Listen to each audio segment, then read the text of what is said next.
சனி பயிற்சி வரப்போகுது, new year வந்துருச்சுன்னு சொல்லி நிறைய வந்து ராசி பலன்கள் வந்து நிறைய சில விஷயங்கள்லாம் பாசிட்டிவா சொல்லுவாங்க. சில பேர் வந்து பார்த்தீங்கன்னா ரொம்ப பயமுறுத்துற மாதிரி வந்து சொல்லுவாங்க. அந்த மாதிரி நம்ம வந்து பயந்துகிட்டு ரொம்ப வந்து அதிகம் நினைச்சு கவலைப்பட்டு இருப்போம். ஆனா வந்து அது தெரிஞ்சுக்கிறது நல்ல விஷயம் தான். அதுல இருக்கு நம்ம வந்து முன்னெச்சரிக்கையா இருந்துக்கலாம். அதுக்கு வந்து நமக்கு முன்னோர்கள் வந்து நிறைய வந்து விஷயங்கள் சொல்லி வச்சிருக்காங்க. அதாவது சனி பகவானால நம்ம வந்து உங்களுக்கு வந்து ஏதாவது கஷ்டம் வரப்போகுது, ரொம்ப பிரச்சனை அப்படின்னு சொன்னாங்கன்னா நம்ம வந்து விநாயகர் பெருமானையும் ஆஞ்சநேயரையும் போய் வழிபடணும் அப்படின்னு சொல்லுவாங்க. அதனால சனிக்கிழமை தோறும் நம்ம வந்து காக்கைக்கு வந்து சாதம் வைக்கிறது, அதே மாதிரி ஆஞ்சநேயர் வழிபாடு செய்யறது, அதே மாதிரி கோவில்களுக்கு போய் நவகிரகங்களுக்கு வந்து விளக்கு போடுறது அப்படிங்கிறது ரொம்ப ரொம்ப நல்ல விஷயம். நீங்க எல் தீபம் போராட்டியும் நல்லெண்ணெய் தீபம் போட்டாலே போதும்.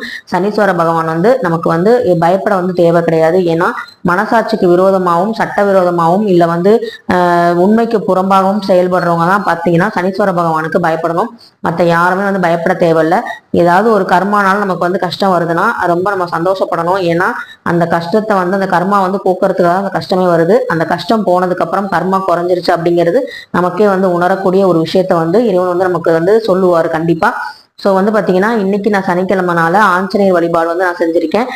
அந்த ஆஞ்சநேயருக்கு வந்து நான் பார்த்தீங்கன்னா பூக்கள்லாம் போட்டு பெருமாளுக்கும் வந்து பூக்கள் போட்டு விளக்கெல்லாம் வந்து ஏற்றிட்டேன். குலதெய்வ விளக்கு தான் வந்து ஃபர்ஸ்ட் ஏற்றினேன். குலதெய்வ விளக்கு ஏற்றிட்டு ஸ்வீட் வந்து வீட்டில் வந்து புதுசாக வாங்கின ஸ்வீட் வந்து நேற்று வாங்கினது வந்து அப்படியே வந்து நெய்வேத்தியமாக வந்து இறைவனுக்கு வந்து சமர்ப்பிச்சுட்டு நான் வந்து பார்த்தீங்கன்னா ஸ்ரீராம ஜெயம் வந்து எழுத ஆரம்பிச்சிட்டேன். இந்த ஸ்ரீராம ஜெயம்ங்கிறது பார்த்தீங்கன்னா வெறும் ஒரு பேப்பர் பேனால எழுதுற ஒரு சாதாரண வார்த்தை அல்ல. அது வந்து பார்த்தீங்கன்னா ஒரு திருமந்திரம்.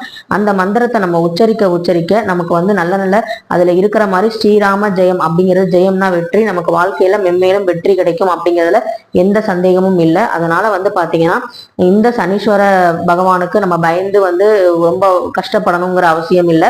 நம்ம உண்மையா இருந்தோம்னா யாருக்குமே பயப்படணும்னு அவசியம் இல்லை. ஆனா பணிவு ரொம்ப ரொம்ப முக்கியம்.